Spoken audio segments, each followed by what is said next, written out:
One thing about my girl Tasia, when it comes to confrontation, she's gonna eat y'all up every time. She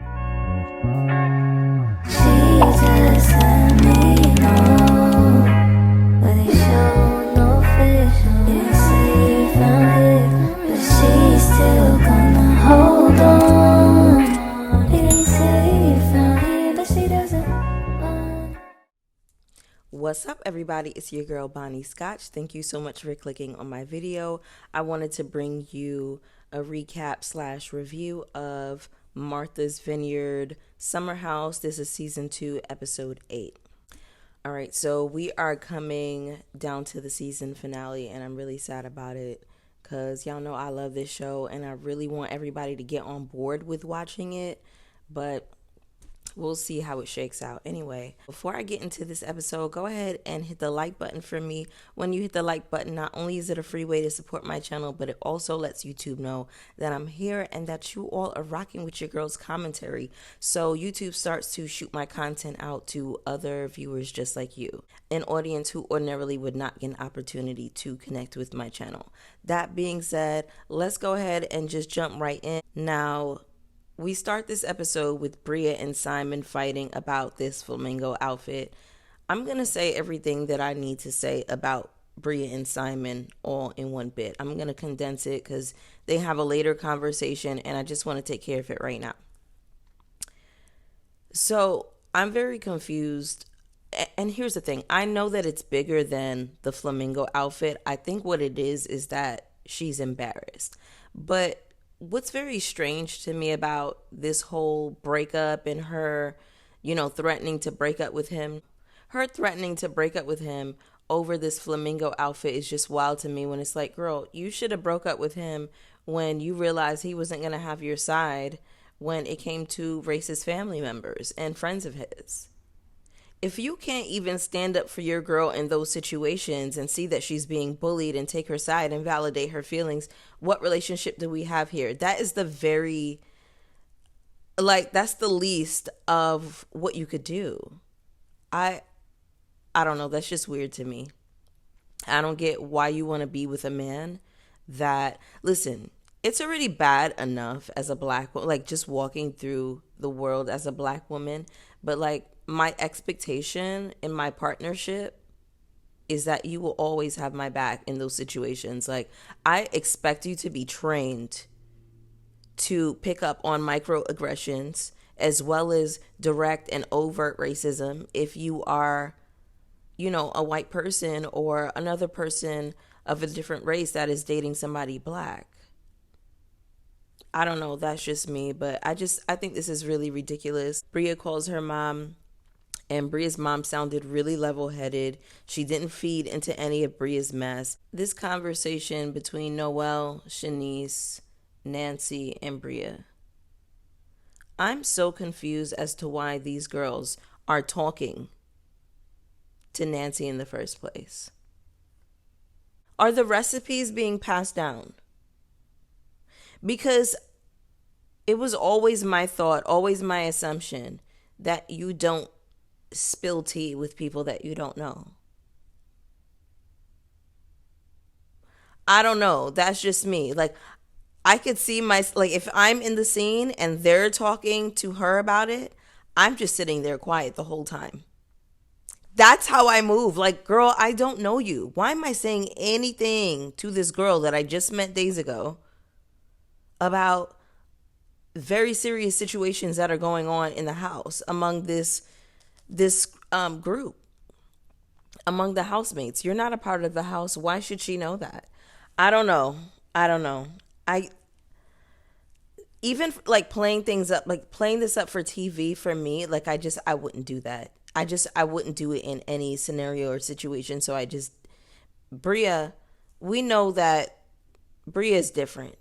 Hashtag different. Noelle, I don't know. Should I expect more from Noelle?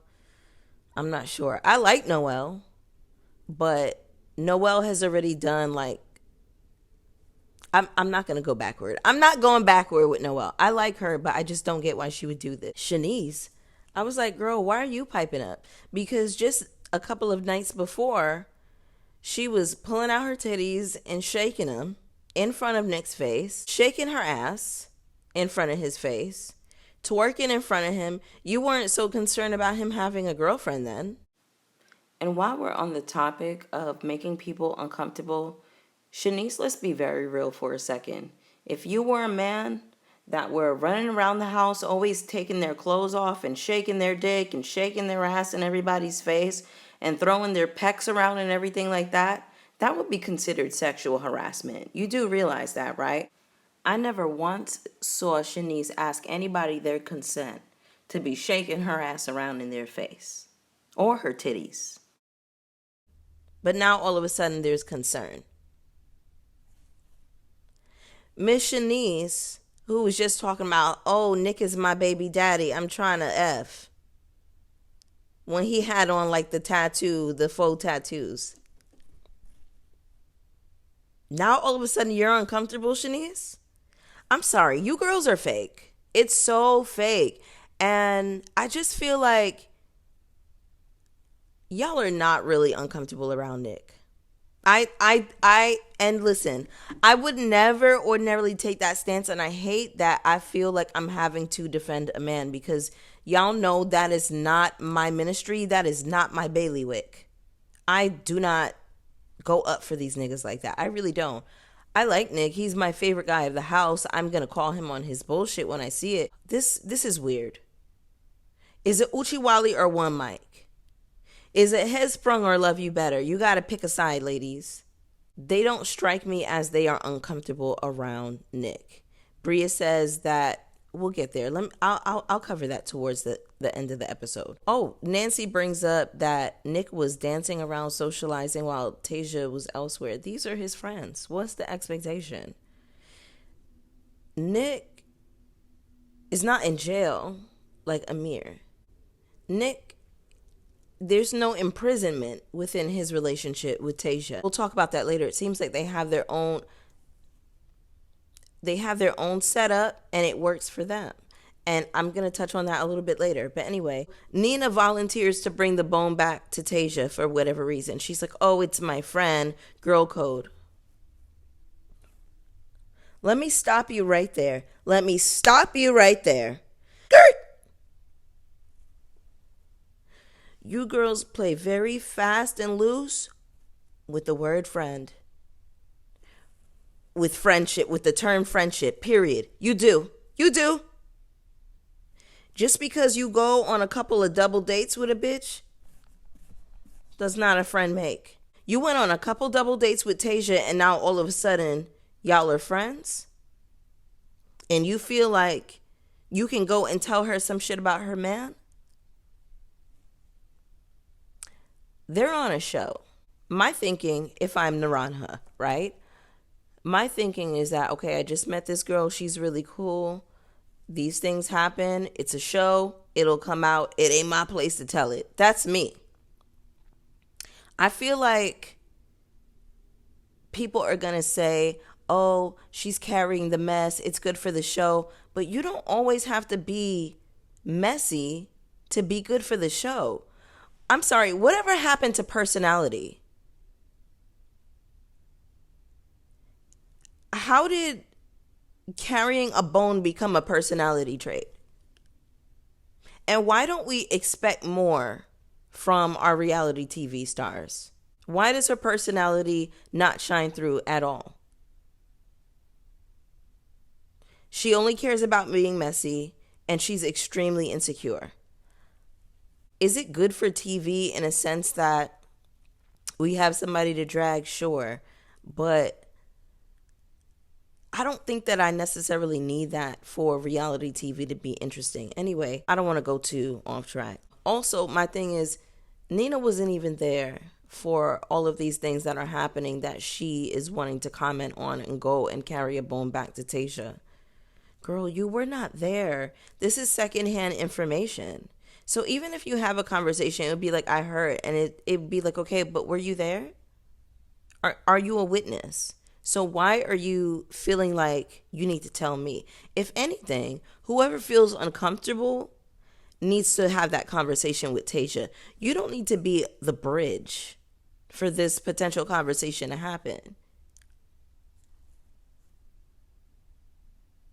That's why Bria didn't want to pipe up to Tasia. She was like, oh.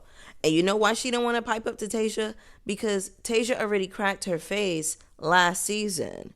Whenever Bria was like, oh, well, Nick is sliding in the girl's DMs and we didn't even know that he had a girlfriend. And Tasia was very nonchalant about it. And she was like, well, we're good. We're cool. No problem. Thank you for letting me know. I can't remember exactly what she said, but she was super cool, super player about it. For me, Tasia is one of the only women on this show who displayed some semblance of a player card. Do not let these bitches see you sweat. And she came through with a follow through in this episode. I am so impressed by her. Her presence is so... We'll get there. I'm getting ahead of myself once again. Lord have mercy. Okay. Yeah, I already said that I think it was funny that Shanice was involved in this conversation when just nights ago she was talking about how much she wanted to jump on top of Nick. She's ridiculous. Shanice is absolutely ridiculous. And it's just, I don't know, it just annoyed me because it's very fake and it's hypocritical. And I think it's a little bit dangerous too when it's like everybody is so outspoken in every other moment. Everybody has so much to say. But not, you know what? Nick doesn't strike me as a person that you cannot confront. He strikes me as a person where he'll actually listen to you and validate your feelings. And I just don't get why this conversation couldn't be had with Nick if there was true discomfort. Anyway, Tasia and Nick on the way to brunch. So in the car, Tasia says that she doesn't have any service, and Nick says, why don't you get us some phones under the Arrington family plan? Tasia said, my last name is Burrows. I said, I know that's right. Okay. This for me, Tasia, we are right here. She checked that nigga so nicely. She checked it. Did you see how he looked at her? He was like, huh? Yeah, get into it.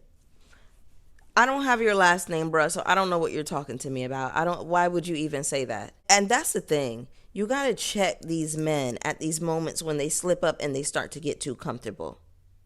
You have to. You absolutely have to. And I'm glad that she did that. Now, I didn't call Nick out about this in the last episode. Sometimes things just slip my mind or I don't catch it in my notes and I think that I'll say it, But anyway, Nick was saying, oh, I love Tasia because she's so good to me and she takes care of me. She gives me grace. Now, that comment, it set an alarm in my head because I'm like, what does she gives me grace mean? She knows that you playing bitches' faces? Because they could very well have an arrangement where it's like, you can flirt, you can whatever, I don't care, just as long as you don't sleep with anybody. Now, I don't know that that's their arrangement. It very well could be. Now, here's my thing. Miss Tasia has shown me her player card a few times. I've gotten a glimpse of it. Now, Tasia, for all we know, could be flirting and sliding in DMs and having a good time and whatever else. So she's not fazed by what Nick does because she knows her man. She's probably like, look, you're a flirt, I'm a flirt. We can flirt, we can have fun, but at the end of the day, it's me and you. And cool, no problem. And a lot of people have an issue when other relationships don't look like what they expect a relationship to look like. So then it becomes a problem. Y'all don't know their situation or their arrangement. Y'all don't know what they got going on. And it's none of your business, frankly. Now, I'm just saying that based on Tasia's energy and behavior and the way she carries herself and the way she kind of checked Bria last season and in this episode as well. She gives me, she's like, this is petty. This is, I don't really care about that. Not everybody is pressed about their man liking photos or flirting with somebody else. Not everybody is pressed about that. That's just the reality of the situation. right? We have never heard officially Tasia's side of things or how she feels about the relationship with Nick. We have only ever heard Nick's side, point of view. We haven't heard from Tasia as yet. We've only seen her interacting with people who confront her, right? And then they walk away feeling like, a little bit of crunch and munch. They have that crunchy look on their face. So anyway, fast forward, we are at brunch with everybody, the whole entire house, the whole cast. Now, Nala's pressed ass says to Tasia from all the way across the table, 10 people over. Nala's pressed ass is talking about, we have to talk later. And Tasia's like, in that moment, I was like, oh shit. Did y'all see Tasia's face? As soon as Nala said that, she was already over it. Seconds later, Nala gets up. She is so pressed. So pressed. She gets up and walks over to Tasia. And she's like, hey, can I talk to you? Tasia's like, it depends, girl. About what? I said, that's my girl. Now, before we even get into that, did you all see Tasia's face whenever Natalie was walking towards her? She was already so over it. She was so done. Her whole countenance, her whole body language, her face, everything changed. She was like, here we fucking go. Here we go.